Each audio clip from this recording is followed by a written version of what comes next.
All right, so what we're going to do right now is take a look at the review parts 1 and 2, and I'm going to try and explain how to do one problem from each section. Okay, so if you take a look at part 1, this is factor, form, and solve. All you have to do here is, if there is anything that they have in common, factor that out first, and then do the Xbox method.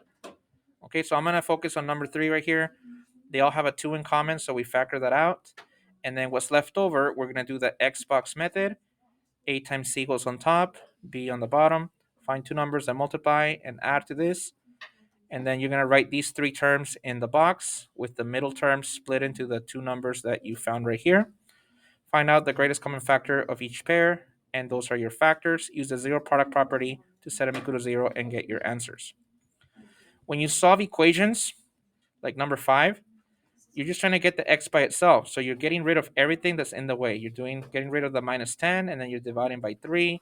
Then you're going to take the square root to get rid of the squared. And when you take the square root, you have to keep in mind that there's two answers, the positive and the negative. That's why you're going to have two equations right here. Now, when you have a square root over here, you're just going to eventually square both sides, and you'll only have one answer. Odd, even, and neither, you have to plug in 1 and -1. If the answers are the same, it's even. If the answers are the same number, opposite sign, it would be odd. If they're completely different, it's neither. To complete the square, again, you have to get rid of this coefficient first. Okay, so you divide everything by that. And then to complete the square, you have to get rid of the last term. And then you take half of this number, square it, and add it on both sides.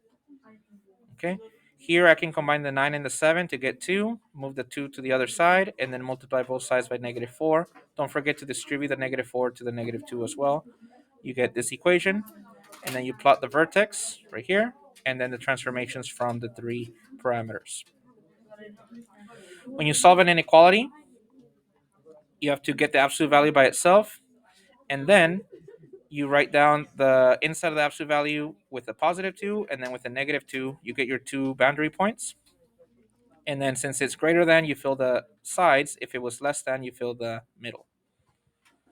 When you have a substitution problem, you have to write down the two equations. You may have to multiply one or both of them by a coefficient so that they cancel out. In this case, the y's are going to cancel out if I multiply one equation by -1.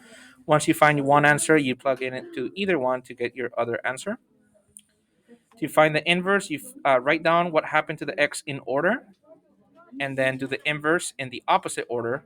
You write down the inverse notation, start with x, and apply all of these things in that order.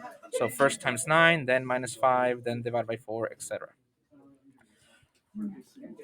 When we rewrite logarithms to exponentials or exponentials to logarithms, you have to remember that you take the base, raise it to the faraway number, and make it equal to the inside of the log. Okay, 2 to the power of 3 equals x.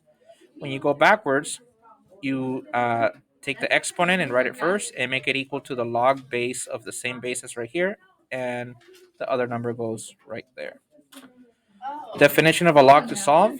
You do the definition of a log, so x to the third power equals 64, and solve for x. Keep in mind that when the bases are the same, they cross out. And then over here, to do the inverse, you have to flip the x and the y first, and then solve for y. So when you flip the x and the y, you have to rewrite it as an exponential in order to get the y by itself. 7 to the x power equals y. Here you have to flip the x and the y, and then don't forget to divide by 3 first so that you can get the log by itself. And then here, you're going to write it as an exponential. 2y minus 1 equals 5 to the x over 3 power. Solve for y by adding 1 and dividing by 2. To rewrite again, for this one, you would divide by 3, and then once you have that, same thing. 2x minus 1 equals 5 to the power of y over 3. Part 2,